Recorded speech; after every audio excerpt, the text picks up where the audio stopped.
I still remember the exact moment my world shattered. The way he looked at me across the dinner table, barely able to contain his smirk as he twirled his wine glass between his fingers. I had cooked his favorite meal that night, thinking we were celebrating something special. But I had no idea the only person celebrating would be him. "I'm trading you in for a younger model," he said casually, as if he were upgrading a car or swapping out an old phone. At first I thought he was joking.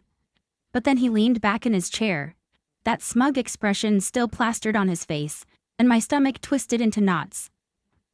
"You're serious?" I whispered, feeling the ground shift beneath me. "Completely. She's 25, gorgeous, and everything I need. Well, you've served your purpose," he said with a shrug. I felt like the air had been sucked out of the room.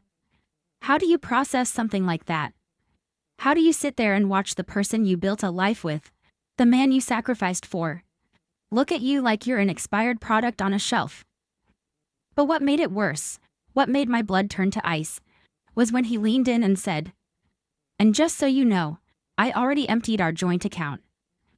The house, it's in my name. The car, mine. I made sure you'd have nothing.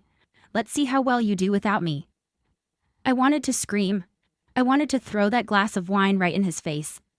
But I didn't. I just sat there, my hands clenched under the table, my nails digging into my palms so hard, I thought they might draw blood. Because what he didn't know was that I had a secret weapon of my own. For days, I let him think he had won. I played the role of the devastated wife, packing my bags slowly, my hands trembling just enough to make him feel satisfied. He didn't even try to hide his texts from her anymore, laughing at his phone, leaving his credit card statements in plain sight, restaurant bills, hotels, shopping sprees that I knew weren't for me. He had become sloppy, overconfident. And that was his first mistake. His second mistake: underestimating me. You see, while he was off parading his new model around, I was quietly setting my plan in motion.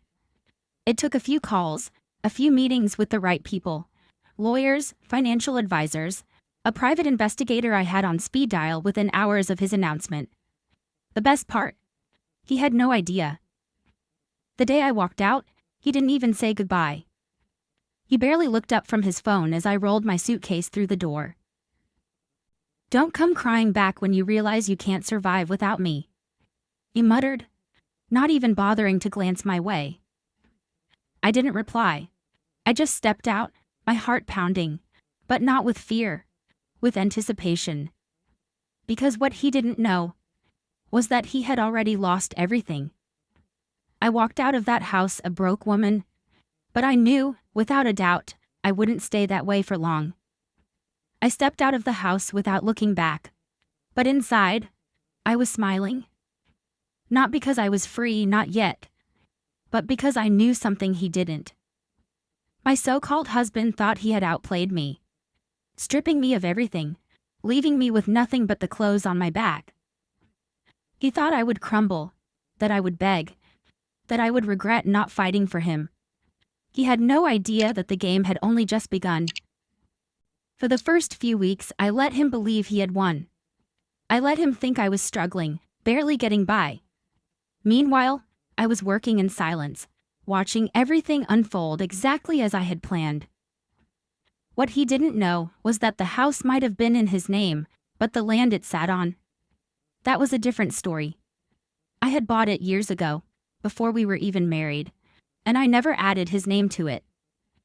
That meant while he could own the house, he was now about to be served an eviction notice for the land it stood on. A little legal loophole I had been advised about months ago, back when I started seeing the signs of his wandering eyes. I had prepared for this moment, long before he even had the courage to say the words.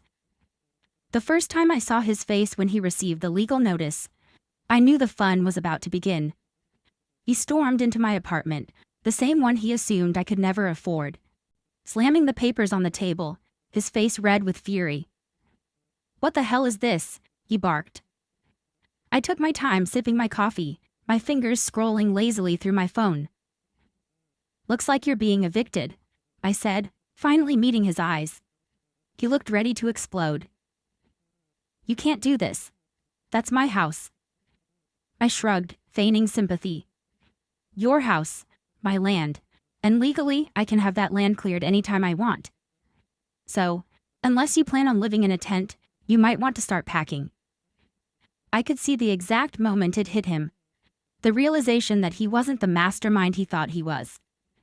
That I wasn't the weak, naive woman he had underestimated. That, despite all his plans, he was standing in front of me completely powerless. But that was just the beginning. I had done my research, and I knew all about his finances. The money he had siphoned from our accounts, the shady deals, the credit cards he had opened in my name, thinking I'd never find out. What he didn't know was that I had already frozen every account linked to my name, flagged the fraudulent activity, and sent his entire financial history to the IRS for a little surprise audit. The day his accounts were locked and he realized he had no access to his stolen money was the day he called me for the first time in months. His voice wasn't cocky this time. It wasn't filled with arrogance or amusement. It was shaking.